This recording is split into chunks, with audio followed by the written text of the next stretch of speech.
नमस्कार जी मेरे प्यारे बच्चे, आप लोग का मोस्ट वेलकम फिर से हमारे इस नए बैच में। आज आपकी क्लास सेकंड है और हम स्टार्ट करेंगे आपकी मैकेनिज्म ऑफ फोटोसिंथेसिस, जो कि कल हमने डिस्कस कर लिया था। तो कल हमने क्या क्या डिस्कस किया, केवल 2 मिनट एक क्विक रिवाइज कर लेते हैं। तो कल हमने ये डिस्कस किया था जैसे कि प्लांट न्यूट्रिशन इन प्लांट्स, ठीक है। और ये भी हमने जाना था कि how plants make their own food, और केमिकल इक्वेशन क्या है फोटोसिंथेसिस, और द साइट ऑफ फोटोसिंथेसिस क्या, ये भी हमने जाना था, ठीक है। और जो एक्स्ट्रा फूड जो है किस में कन्वर्ट हो जाता है, ग्लूकोज में, सॉरी स्टार्च में। और स्टार्च जो है स्टोर फूड ऑफ प्लांट है, ठीक है, स्टार्च है। ये हमने कल डिस्कस किया था। और कल हमने ये भी डिस्कस किया था कि mechanism of photosynthesis most important जो है, कैसे फोटोसिंथेसिस होता है। देयर आर 2 स्टेप्स, एक है लाइट रिएक्शन और एक है डार्क रिएक्शन, ठीक है। लाइट रिएक्शन क्या होता है, in the presence of light, ये रिएक्शन जो होगा लाइट के प्रेजेंस में होगा। और डार्क रिएक्शन क्या होगा, ये जो रिएक्शन होगा डार्क का वो लाइट के प्रेजेंस पे नहीं होगा, ठीक है। और सेकेंड पॉइंट क्या है कि लाइट रिएक्शन कहाँ पे होगा, कार्बन डाइऑक्साइड वाटर में होगा कि वाटर में होगा। क्योंकि देखिए स्प्लिटिंग ऑफ वाटर जो फॉर्म हो जाएगा हाइड्रोजन ऑक्सीजन में, इससे कहेंगे फोटोलिसिस। क्या कहेंगे, फोटोलिसिस कहेंगे, ठीक है। स्प्लिटिंग ऑफ वाटर फोटोलिसिस कहेंगे। और यानी कि in the presence of light, और यही ऑक्सीजन जो है ये रिलीज हो जाएगा एटमॉस्फेयर में, ठीक है। और नेक्स्ट क्या है, जो आपका हाइड्रोजन जो है कि इसमें ऐड हो जाएगा कार्बन डाइऑक्साइड, और कार्बन डाइऑक्साइड रिड्यूस होकर क्या फॉर्म हो जाएगा, ग्लूकोज में आ जाएगा। और इसे कहेंगे डार्क रिएक्शन, इसे लाइट की जरूरत नहीं है। आए समझ में। अब नेक्स्ट आते हैं हम लोग अपना टॉपिक में, स्ट्रक्चर ऑफ क्लोरोप्लास्ट, जो कि ये भी मोस्ट इंपॉर्टेंट है।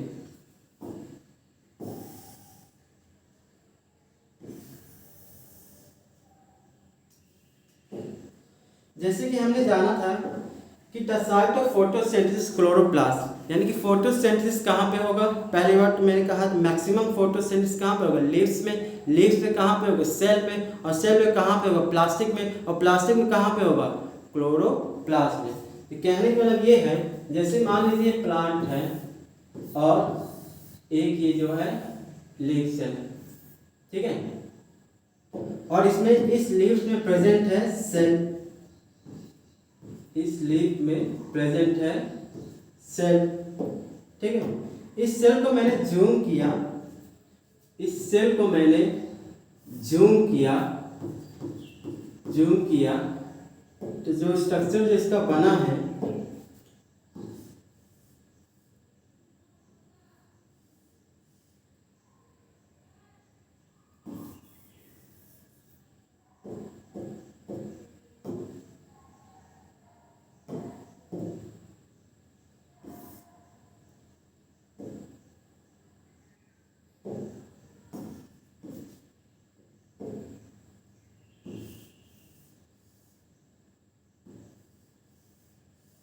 ठीक है।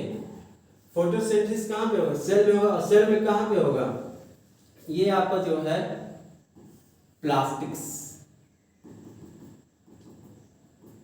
ठीक है। ये आपका जो है प्लास्टिक्स में कहाँ पे होगा, आप कहोगे क्लोरोप्लास्ट, ठीक है। हम बात करेंगे स्ट्रक्चर ऑफ क्लोरोप्लास्ट की बात करेंगे। स्ट्रक्चर ऑफ क्लोरोप्लास्ट, जो क्लोरोप्लास्ट जो है डबल मेम्ब्रेन से बना हुआ रहता है, ये आपका स्ट्रक्चर ऑफ क्लोरोप्लास्ट।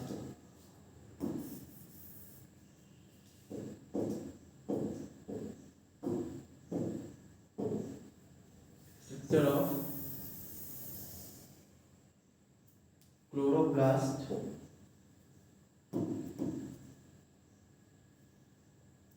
ठीक है।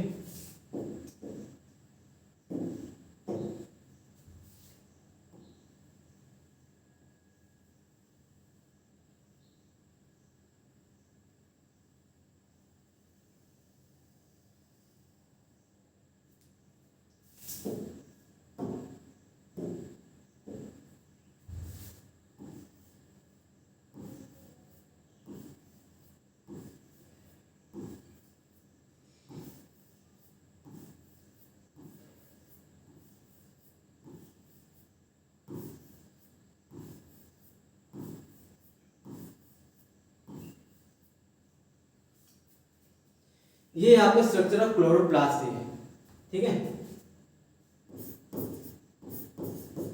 क्लोरोप्लास्ट। चलिए हम डिस्कस करते हैं कि लाइट रिएक्शन क्लोरोप्लास्ट में कहाँ होगा और डार्क रिएक्शन क्लोरोप्लास्ट में कहाँ होगा, ठीक है। तो कहने का मतलब ये है, कहने का मतलब ये है, जब हमने इसको बनाया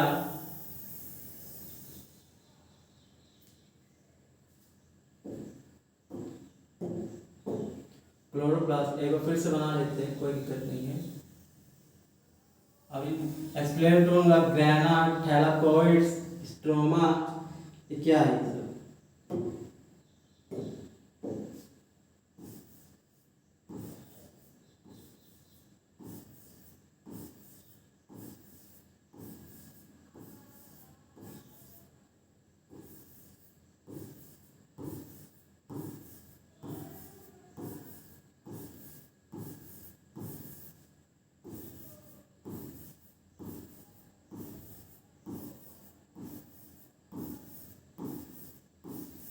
ठीक है, चलो डिस्कस करते हैं।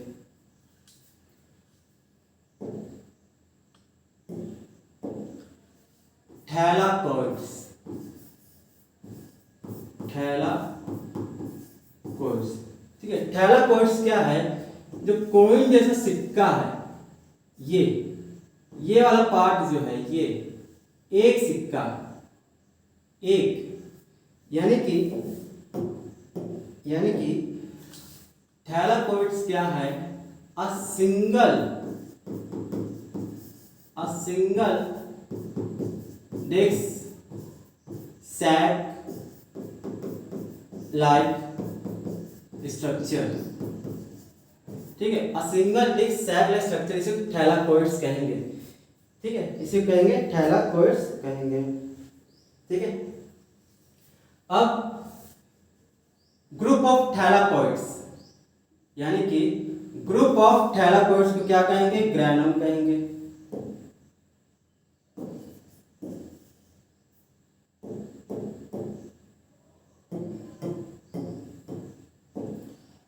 ग्रुप ऑफ थैलाकोइड्स या स्टैक्स ऑफ थैलाकोइड्स को कहेंगे ग्रैनम,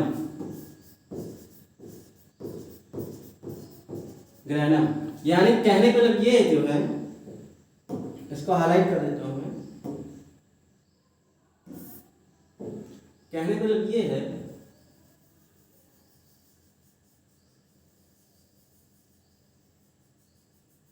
ये जो है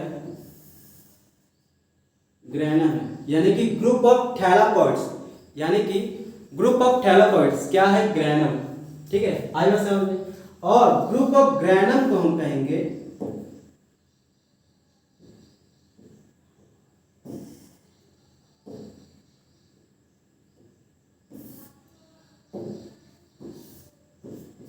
ग्रुप ऑफ ग्रैनम को कहेंगे हम ग्रैना,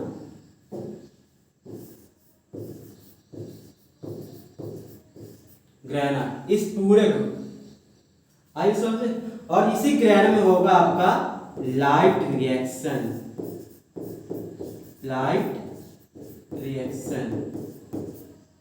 इसी ग्रैनम में होगा लाइट रिएक्शन। यहां से पूछा जाए लाइट रिएक्शन कहां पे होगा, the site of light reaction grana, the site of light reaction grana, ठीक है। यहाँ पे थैलाकोइड आपको समझ में आ गया होगा। अब मैं बात करूंगा स्ट्रोमा क्या है, स्ट्रोमा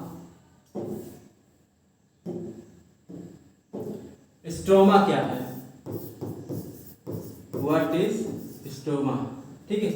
जो स्ट्रोमा जो है, जो लिक्विड पोर्शन है, जो क्लोरोप्लास्ट का जो लिक्विड पोर्शन है, इसको मार्क कर देता हूं मैं पहली बात तो, जो लिक्विड पोर्शन है आपका,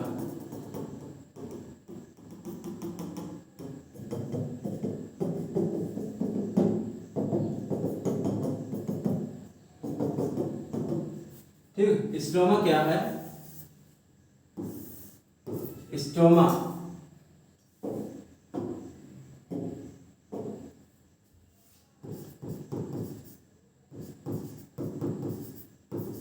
लिक्विड पोर्शन, जो स्ट्रोमा जो है आपका लिक्विड पोर्शन है, उसे कहेंगे स्ट्रोमा, ठीक है, आई वाज कहने का मतलब ये है it is a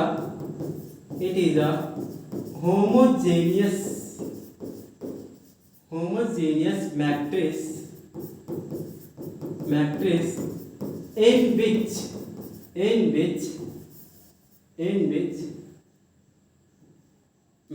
in which grana are embedded.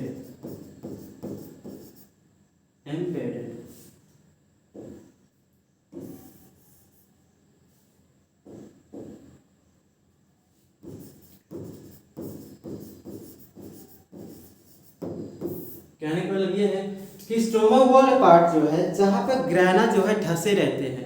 Grana कहाँ पे ढसे रहते हैं? स्ट्रोमा की सरफेस में ही एम्बेडेड है। आई बात समझ में? तो इसी को कहेंगे हम डार्क रिएक्शन। क्या कहेंगे? डार्क रिएक्शन यानी the site of dark reaction is stroma. ठीक है, आई होप आपको समझ में आ गया स्ट्रक्चर ऑफ क्लोरोप्लास्ट में। तो आपको पॉइंट क्या याद करना है? सबसे पहले द साइट ऑफ फोटोसिंथेसिस कहाँ पे होगा? क्लोरोप्लास्ट में। अगर आपसे पूछा जाए द साइट ऑफ क्या कहते हैं, the site of light reaction क्या है? ग्रैना या thylakoids. The site of dark reaction क्या है? आपका स्ट्रोमा। इतनी बात समझ में आ गया आपका? ये था आपका स्ट्रक्चर ऑफ क्लोरोप्लास्ट का। ठीक है, आई समझ में? ठीक है, अब आगे हम चलते हैं अपना नेक्स्ट टॉपिक में। ये लिखा मैंने इसको समराइज कर दिया। Point two remember, the site of light reaction क्या है? Grana. The site of dark reaction क्या है? स्ट्रोमा। और यहाँ पे ये भी लिख लीजिए नंबर 3 में, द साइट ऑफ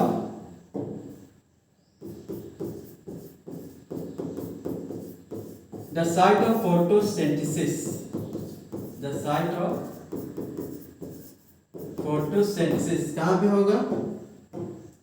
क्लोरोप्लास्ट में।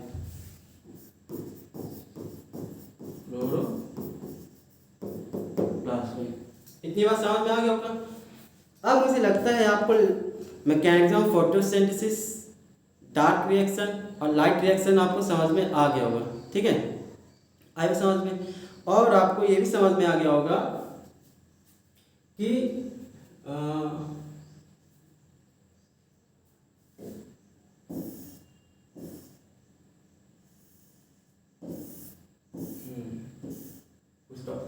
चलिए नेक्स्ट पॉइंट पे आते हैं। अब कुछ फैक्ट के बारे में जान लेते हैं। जैसे अगर आपसे ये पूछा जाएगा कि मैक्सिमम फोटोसिंथेसिस कहाँ पे होता है? ठीक है, मैक्सिमम फोटोसिंथेसिस कहाँ पे होगा? प्लांट पे होगा कि एल्गी में होगा कि साइनोबैक्टीरिया में होगा?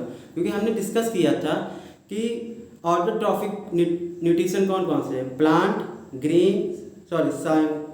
ब्लू ग्रीन एल्गी और एल्गी।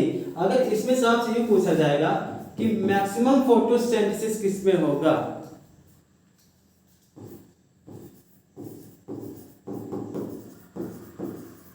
मैक्सिमम फोटोसिंथेसिस किसमें होगा? Algae, plants, cyanobacteria. बताइए किसमें होगा? आपका आंसर होगा एल्गी। एल्गी में जो है मैक्सिमम फोटोसिंथेसिस होगा।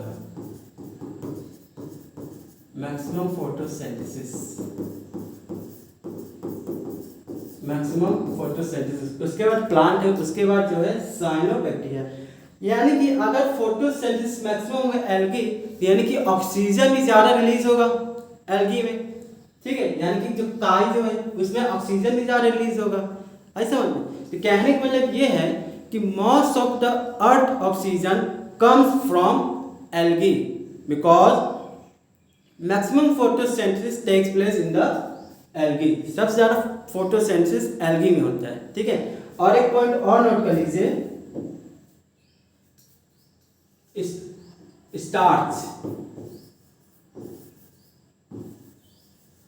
ये है आपका स्टार्च।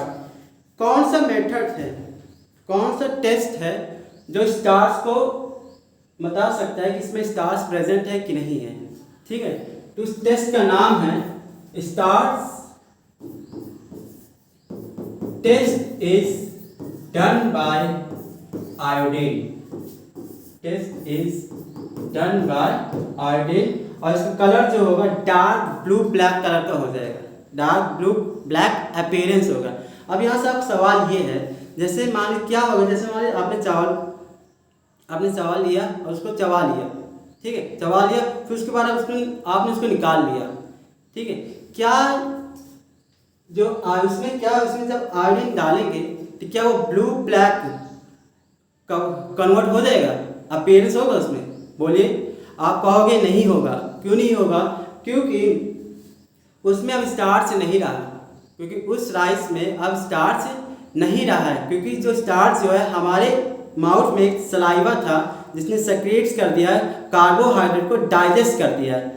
इसी वजह से जब उसमें आयरन डाल रहे हैं तो उसमें स्टार्च के प्रेजेंस नहीं दिख रहा है, ठीक है। तो ये था presence of starch test. The test is done by iodine, और जब आयोडीन जैसे उस पर डालोगे तो ब्लू ब्लैक अपीयरेंस हो जाएगा, डार्क ब्लू ब्लैक अपीयरेंस हो जाएगा, ठीक है। आए समझ में? अब नेक्स्ट हमारा अगला टॉपिक आता है ये question, how does the plant obtain carbon dioxide? ये इंपॉर्टेंट है कि कार्बन डाइऑक्साइड जो है प्लांट कैसे लेता है। तो पहले आपको समझना ये होगा कि प्लांट में लीव्स में एक प्रेजेंट है स्टोमेटा, ठीक है, लीव्स में प्रेजेंट स्टोमेटा। स्टोमेटा क्या होता है? प्लांट में छोटे छोटे पोर्स है, अ टाइनी स्मॉल पोर्स, ठीक है, a tiny small pores which is present on the surface of leaves. उस पोर को हम कहते हैं स्टोमेटा। तो कहने का मतलब ये है कि जो how does the plant obtain carbon dioxide, जो आपका आंसर ये होगा, plants takes up CO2 from the air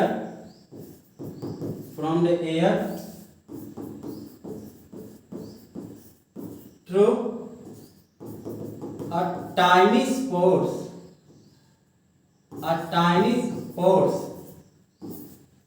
stomata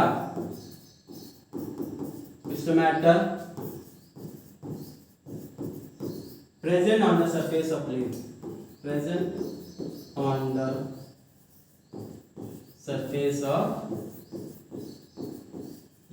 आज समझ में? तो CO2 कैसे लेगा? Through the stomata. CO2 कैसे लेगा? Through the stomata. और स्टोमेटा के पास है प्रेजेंट है गार्ड सेल्स,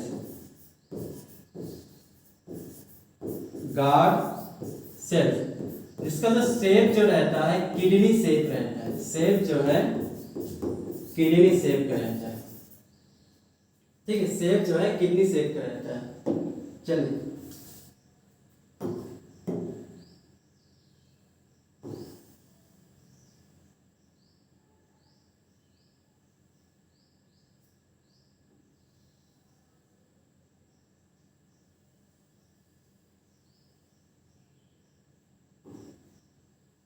ठीक, कहने का मतलब ईच पोर, जो भी पोर है प्लांट में जो पोर है, each pore is surrounded by a pair of guard cells, यानी कि जो भी पोर है ये गार्ड सेल से कवर्ड रहेगा, ठीक है। और जो किडनी शेप का है ये आपका गार्ड सेल्स,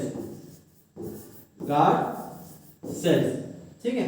ऐसा जो गार्ड सेल क्या करता है? गार्ड सेल ही कंट्रोल करता है, ठीक है, गार्ड सेल ही जो है कंट्रोल करता है opening and closing the stomata, ठीक है, गार्ड सेल ही कंट्रोल करता है ओपनिंग और क्लोजिंग द स्टोमेटा। कहने का मतलब ये है कि जब गार्ड सेल स्वेल होगा, ये ओपन स्टोमेटा है, ठीक है, ये जो है ओपन स्टोमेटा है, ये जो है ओपन स्टोमेटा है। जब गार्ड सेल जो होगा स्वेल होगा, यानी कि जब पानी उसमें जाएगा तो फिर कार्बन डाइऑक्साइड चलेगा, गार्ड सेल ओपन हो गया। और जब पानी को लॉस कर दिया, गार्ड सेल ने पानी को लॉस कर दिया तो श्रिंक हो जाएगा ओपन स्टोमेटा, यानी कि गार्ड सेल स्वेल है, गार्ड सेल स्वेल है, ये ओपन स्टोमेटा है। ठीक है, आज समझ में। आप देखिए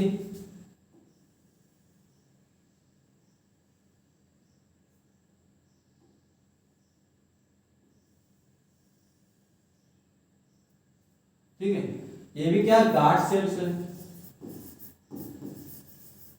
गार्ड सेल्स है, ये श्रिंक है। ठीक है, ये आपका क्लोज स्टोमेटा है, क्लोज स्टोमेटा है। आया समझ में, क्लोज स्टोमेटा है।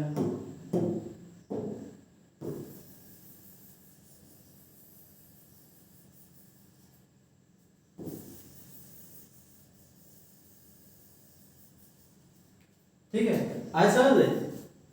तो कहने का मतलब ये है कि प्लांट जो है कार्बन डाइऑक्साइड कैसे लेगा, थ्रू द स्टोमेटा। ठीक है, और स्टोमेटा में प्रेजेंट है guard cell, each pore is covered by pair of guard cell. Guard cell ही कंट्रोल करता है। ठीक है, गार्ड सेल ही कंट्रोल करता है स्टोमेटा को ओपन करना और क्लोज करना।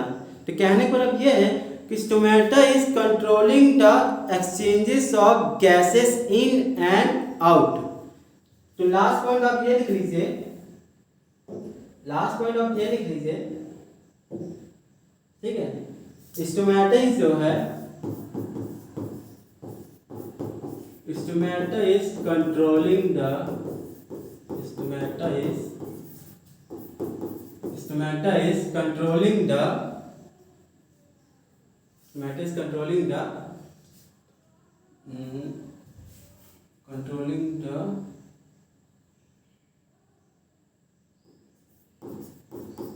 exchange of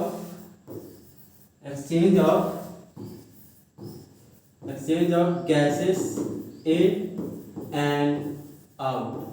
ठीक है, exchange of gases in and out। आई समझ में, ये था how to carbon dioxide takes.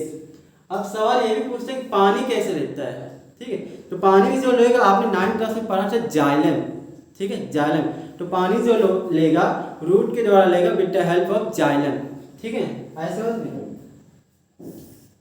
चलिए, अब कुछ हमारा एक पॉइंट जो छूट गया था, ये जो है फंक्शन ऑफ क्लोरोफिल, ये हमारा पॉइंट छूट गया था।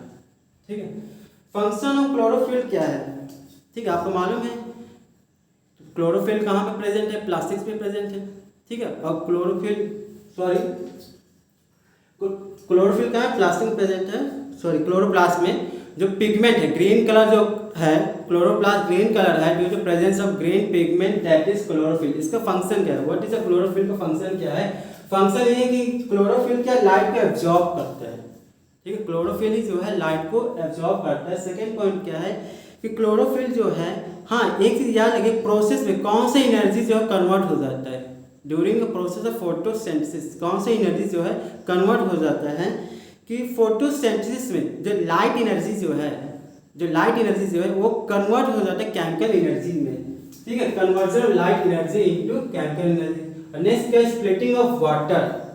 ठीक है, स्प्लिटिंग ऑफ वाटर यानी कि in the hydrogen and oxygen, ये आपका जो आएगा लाइट रिएक्शन है। ठीक है, ये जो आपका है लाइट रिएक्शन है।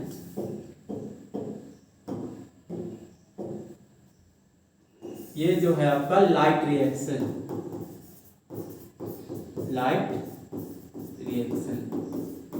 ये आपका जो है लाइट रिएक्शन। ठीक है, अब समराइज कर लेते हैं प्रोसेस ऑफ फोटोसिंथेसिस। फोटोसिंथेसिस में क्या क्या होता है? पहला क्या है, एब्जॉर्प्शन ऑफ लाइट। सेकंड क्या है, conversion of light energy into heat energy, conversion of light energy into chemical energy. Third क्या है, स्प्लिटिंग ऑफ वाटर। ठीक है, splitting of water and oxygen is released. ठीक है, oxygen release from the atmosphere, तो oxygen जो है release हो जाता है, यानी splitting of water into hydrogen and oxygen, light reaction जो है and oxygen release from atmosphere. ठीक है, फिर क्या है, reduction of carbon dioxide by hydrogen to form carbohydrate glucose, इसे डार्क रिएक्शन कहते हैं। आई समझ में, ये होता है प्रोसेस ऑफ फोटोसिंथेसिस में। ठीक है, तो आई होप आपकी समझ में आ गया होगा। और नाउ हमारा लास्ट टॉपिक है प्लांट न्यूट्रिशन का, जो कि न्यूट्रिशन इन डेजर्ट प्लांट। ठीक है, जो प्लांट न्यूट्रिशन जो है, न्यूट्रिशन इन डेजर्ट, ये लास्ट टॉपिक है। और आज यहाँ पर टॉपिक जो है प्लांट न्यूट्रिशन खत्म होने वाला है। ठीक है, तो जो न्यूट्रिशन इन डेजर्ट प्लांट में कैसे होगा, न्यूट्रिशन इन डेजर्ट प्लांट में कैसे होगा, आपको मालूम है कि डेजर्ट प्लांट कहाँ पे रहता है, हाईली एक्सट्रीमली हॉट प्लेसेस में। ठीक है, जो डेजर्ट प्लांट जैसे कैक्टस हो गया। तो पहली बात जो होगा, जो न्यूट्रिशन इन डेजर्ट प्लांट है, यहाँ पे जो फोटोसिंथेसिस तो होगा। ठीक है, फोटोसिंथेसिस तो होगा, लेकिन स्पेशल केस है। ठीक है, ये स्पेशल केस है कि यहाँ पर जो कार्बन डाइऑक्साइड जो है ना, कार्बन डाइऑक्साइड जो है वो डे में एब्जॉर्ब नहीं करेगा। ठीक है, जो कार्बन डाइऑक्साइड जो होगा वो डे में एब्जॉर्ब नहीं करेगा। क्यों नहीं करेगा, इसका कारण है, पहली बार डेजर्ट प्लांट, पहली बार डेजर्ट क्या है, एक्सट्रीमली हॉट प्लेसेस है। ठीक है, और सेकेंड क्या है, वहाँ पे पानी की कमी रहती है।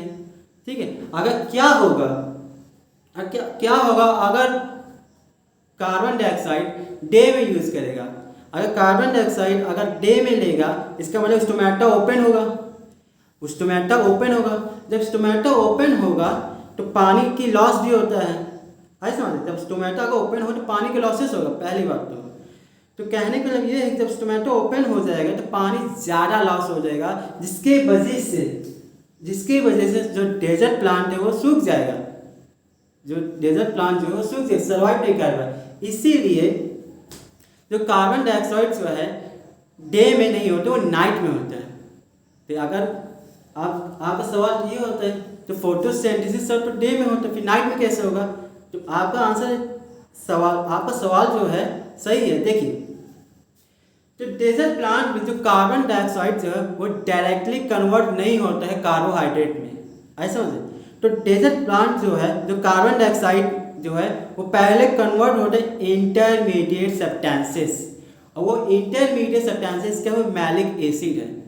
ठीक है, तो ये मैलिक एसिड जो है कन्वर्ट हो जाता है, स्टोर हो जाता है, और डे के समय में फिर ये प्रोसेस चालू हो जाता है फोटोसिंथेसिस का, फिर कन्वर्ट हो जाता है कार्बोहाइड्रेट और ऑक्सीजन को रिलीज करता है। ठीक है, कहने का मतलब ये है कि डेजर्ट प्लांट में न्यूट्रिशन कैसे होता है। डेजर्ट प्लांट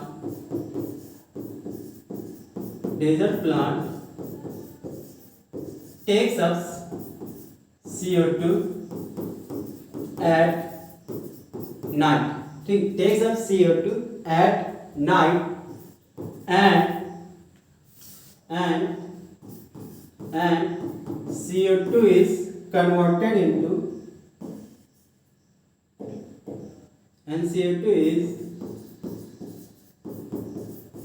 CO2 convert होता है, CO2 is converted into intermediate substances। ठीक है, CO2 जो कन्वर्ट हो जाते हैं इंटरमीडिएट सब्सटेंसेस, ऐसा समझ में। और ये इंटरमीडिएट सब्सटेंसेस है क्या, मैलिक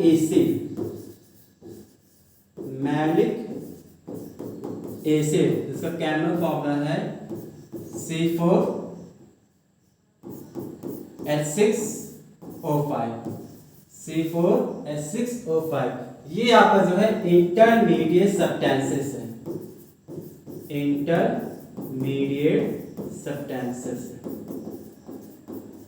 ठीक, इंटरमीडिएट सब्सटेंसेस है। ठीक है, और फिर उसके बाद जो है जैसे ये इंटरमीडिएट सब्सटेंसेस कन्वर्ट हो जाएगा, मैलिक एसिड कन्वर्ट हो जाएगा, फिर डे के समय में लाइट को एब्जॉर्ब करेगा और फूड को प्रिपेयर करेगा। अब इसका केमिकल इक्वेशन देखा जाए, CO2 किस में कन्वर्ट हो गया है, मैलिक एसिड में। ठीक है, इसका जो chemical equation C4H6O5 plus water, ठीक है, और क्या फॉर्म हो जाएगा, C6H12O6 प्लस ऑक्सीजन। ये केमिकल इक्वेशन हो गया। सनलाइट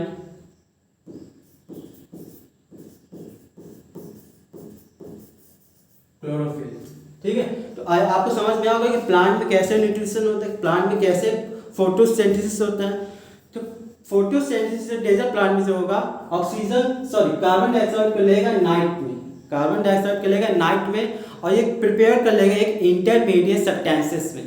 वो इंटरमीडिएट सब्सटेंसेस क्या है, मैलिक एसिड, जिसका केमिकल फॉर्मूला है C4H6O5।